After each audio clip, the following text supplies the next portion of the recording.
Evening, everybody. It's Nick here again, and wow, some really strange news has come out today. Last night I did talk very briefly about the apparent Joker origin movie, which I thought was going to end up being a sort of rumor that wasn't going to be true. Well, it is true. It is definitely true. We're looking at a movie that has some rather damn good directors behind it. I mean, we got Martin Scorsese and Todd Phillips. Todd Phillips, of course, did the Hangover movie.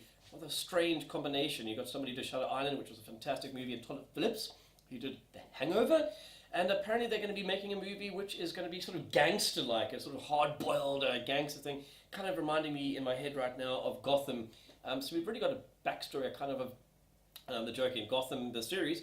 And now Warner Brothers is like, yeah, let's go and do this, DC, let's go and do it. I can only imagine what happened in the boardroom. You probably had people sitting there going, told you guys Wonder Woman was going to bring the money. So it's sitting on over $800 million, I think, right now. And, they're like, cool, we sorted our shit out after the okay, very lucrative, but after the middling critic reviews of Suicide Squad and Batman vs. Superman, they were like, cool guys, we're actually looking, people are respecting us now for our decisions.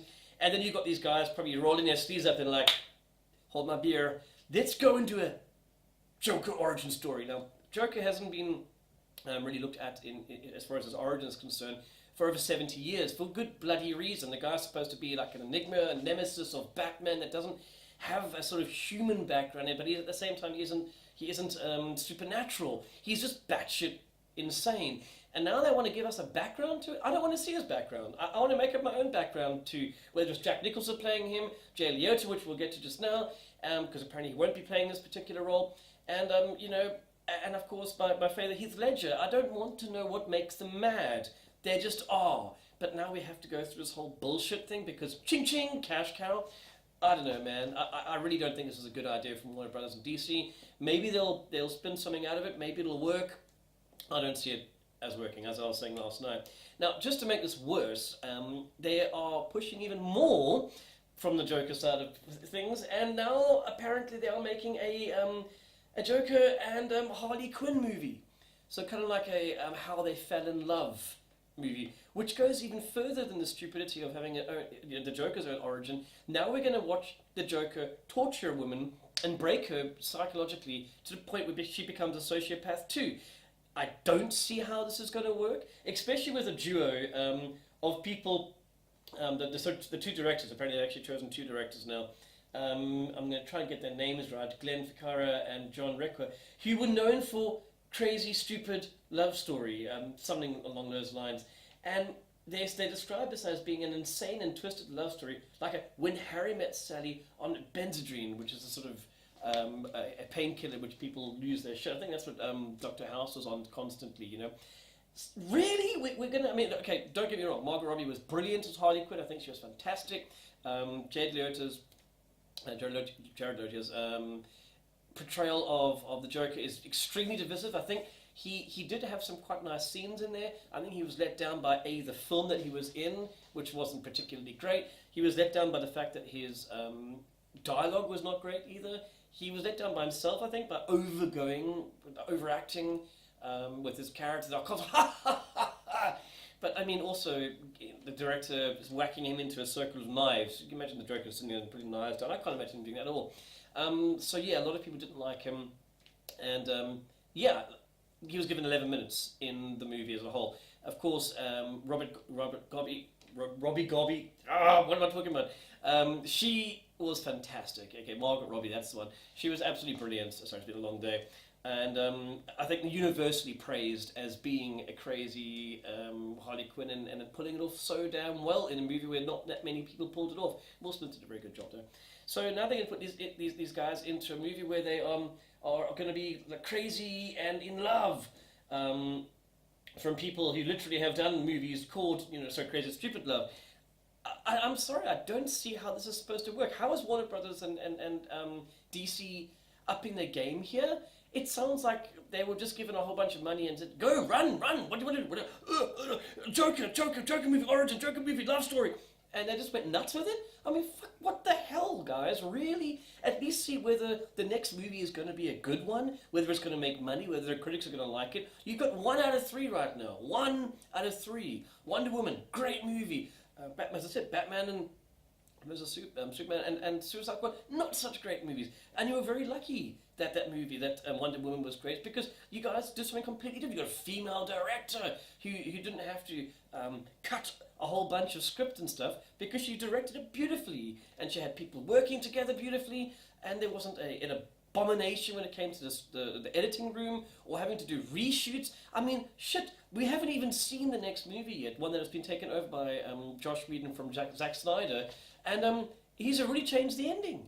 So, I mean, yeah, I'd rather just, wait and see whether it's going to work or not, okay? The Justice League, to me, it's going to make or break. And these guys are already just coming up with these crazy ideas that are really stretching the imagination. Now, to me, that's kind of like Marvel's Legion, okay, where the director there was basically given free reign because they'd done so well with Agents of S.H.I.E.L.D., they'd done so well with Daredevil, with Jessica Jones, with Luke Cage, let's just say about Iron Fist, they're better. And he was just like, hey, if you don't let me have free reign on this, it's going to be like an Andy Warhol tripper series with Dan Stevens, of course, as the lead, and it worked so well. Now, you've got Warner Brothers and DC who have one good movie so far on the roster as far as critics are concerned. Of course, they made lots of money with the other, with said 2 movies or 3 movies. But now they're experimenting with going back on one of our favourite criminals, our favourite bad guys, our favourite nemesis, and now we have to find out what he went through puberty wrong. We all know the origin story as far as why he looks the way he is, why he's disfigured. Batman, you bastard! But now we have to watch that. I'm sorry, guys, you're jumping the shark, man, and I don't know. I'm really not into this, and I'm hoping that I'm wrong. As I said, Justice League is really going to pull it out now to sell this. And yeah, so that's the Joker side of things. Now let's jump into Batman, which is of course still with DC here. And Matt Reeves is saying that the movie that he has completely rewritten and destroyed and thrown out the script from Ben Affleck. Of course, Matt Reeves has just come back from one of the best movies I have seen this year, War of Planet of the Apes. Absolutely fantastic. He also co-wrote it too. Now he's writing this. Apparently it's going to be in a standalone universe. So, what? So we're going to have Batman doing his own thing. It's going to be very much into the detective side of stuff, but it's going to be in his own universe. So even though we've got Justice League going on, we just had Wonder Woman, which is going to be coming back, of course, I think it's set in the 1980s. I must check it out again. The next one, of course, we've just had Batman vs Superman. We've got Suicide Squad, another one coming out too, and we've got Batman apparently now going to do his own thing. To me, at first, I was kind of like, apprehension. It doesn't make fucking sense, does it really? But it kind of can make sense, depending on how Justice League finishes. Of course, that is setting up for the next big one. And the less I say about that, the better, I think. It could take place between that, I suppose, while they're waiting for the big bad to come. So it really does come down to how they finish Justice League, or how the movie finishes. You can't really whack in a side mission or for second place at the same time. A movie that takes place in the same universe, if it's not going to be interacting with, the Flash that you've just seen now, and all these other fucking phenomenal characters, and now suddenly it's just going to be your little Batsy boy saying, Alfred, fucking shut up, and I'm going to go shag this chick over here who's not Wonder Woman. And yeah, I don't know, I'm a little bit, but at the same time I trust Matt Reeves. He has not let us down so far. The last 2 movies of the Planet of the Apes series have been fantastic. His writing skills are top notch. So maybe he knows what he's doing. I hope so, I really do. But yeah, today Warner Brothers and DC have really dropped quite a few bombs on us. So I just thought we would have a quick look at that. What do you guys think? Do you think that we have a good chance of having some decent standalone Batman movie in the same universe, but not quite in the same universe, maybe just down the road to the right?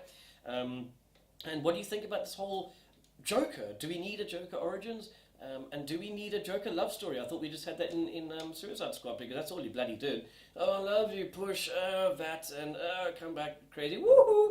And that's it. I don't know. You guys tell me, and yeah, leave your comments below and see what happens. See what you guys think. Maybe I'm just being cynical.